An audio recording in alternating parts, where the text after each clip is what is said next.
पहुंच गए। उन्होंने खोजा, देखा एक पेड़ के नीचे, अशोक वृक्ष के नीचे सीता माता बैठी हैं। 2-4 राक्षसियां उनको पहरा दे रहे हैं।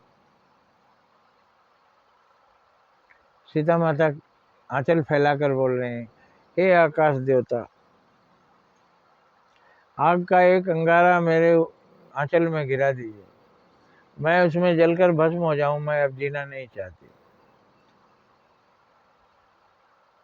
इतने दिन हो गए मेरे स्वामी मुझ तक नहीं आए, अब राक्षसों के चंगुल से मैं नहीं छूट सकती, तो मैं मर जाना चाहती हूँ। राक्षस के हाथ नहीं, उसकी शर्तें नहीं मानूंगी, मैं मर जाऊंगी। ऐसा एक सती स्त्री हमेशा कहती है, दुष्ट मेरी इज्जत से खिलवाड़ नहीं कर सकता, मैं मर जाऊंगा पर उसे हाथ लगाने नहीं दूंगा। सीता माता भी आंचल फैलाकर अग्नि मांग रही थी, आग मांग रही थी, एक टुकड़ा आ जाए आकाश से और मैं जलकर भस्म हो जाऊं। हनुमान जी को श्री राम ने अंगूठी दिया था कि सीता कैसे पहचानेंगी। हनुमान जी ने बोला कि मैं जाऊंगा तो सीता माता मुझे कैसे पहचानेंगी। तो उन्होंने कहा, ये मेरी अंगूठी लेते जाओ, और ये उन्हें दिखा देना, वो तुम्हें पहचान जाएंगे। तो राम जब वन आ रहे थे तो अंगूठी कैसे लाए, वो तो सारे आभूषण उतार दिए थे, ऐसा वर्णन है। तो अंगूठी का मतलब आप ये समझ सकते हैं, कोई भी निशानी आदमी ले जाता है जिससे आदमी पहचान पाए, परिचय पत्र जिसको आज कहते हैं। कहीं भी हम जाते हैं तो अपना आधार दिखाते हैं, अपना परिचय बताते हैं, तभी हमारा परिचय हो पाता है।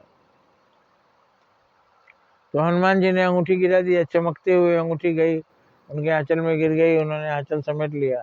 उन्होंने सोचा कि आकाश देवता ने कृपा किया है, अग्नि का चिंगारी मुझे दिया है, अब मैं जल के मर जाऊंगी।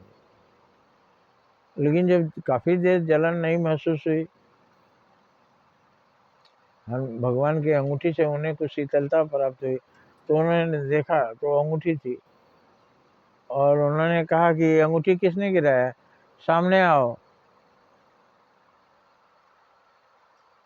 और आगे कथा में वर्णन है, सामने आओ नहीं तो मैं तुम्हें भस्म कर दूंगी।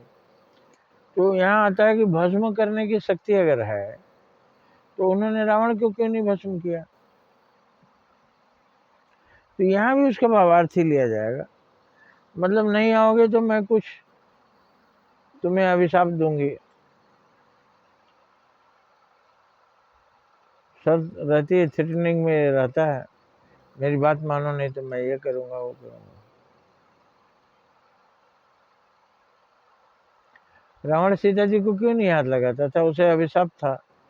लेकिन कुछ लोग कहते हैं कि ये गैर कानूनी है, किसी भी महिला को रजाबंदी से ले गए तो वो मान्य है, लेकिन अगर जबरदस्ती ले गए तो बलात्कारी कहलाओगे और तुम्हें दंड दिया जाएगा और फांसी भी हो सकती है। यही कुछ उस समय भी रहा होगा दुनिया में, जमाने में, इसीलिए वो सहमति मांग रहा था। इतना शक्तिशाली आदमी भी न्याय का ध्यान रखता है, हर शरीफ आदमी। कुछ मामले में विद्वान था, पंडित था, गलत नहीं करना चाहता था। तो हनुमान जी को देखकर, और हनुमान जी ने कहा बहुत जल्दी भगवान आएंगे, आपको ले जाएंगे लंका से। भगवान भी बहुत तड़प रहे हैं। सीता अस्वस्थ हो गई, ठीक है मैं थोड़े दिन और प्रतीक्षा करूंगी, अगर भगवान नहीं आए तो मैं अपने आप को समाप्त कर लूंगी। हनुमान जी ने आश्वासन दिया और पूछा कि माँ मुझे बहुत भूख लगी है, अशोक वाटिका में बहुत फलों से भरे हुए बगीचा है ये, तो मैं इसमें से कुछ फल खा सकता हूँ। उन्होंने, सीता जी ने कहा खा लो भैया, लेकिन राक्षसों का ये वन है, राक्षसों का बगीचा है, खाओगे तो वो लोग आक्रमण कर देंगे। हनुमान जी ने कहा माँ आपकी इजाज़त की ज़रूरत है, राक्षसों से मैं निपट लूँगा। और उसके बाद वो घुस गए बगीचे में, फलों को खाने लगे, डालियों को तोड़ तोड़ कर फेंकने लगे, पूरा फल खाया और पूरा बगीचा तहस नहस कर दिया। उसके बाद क्या हुआ अगले वीडियो में बताऊंगा। जय हिंद, जय भारत।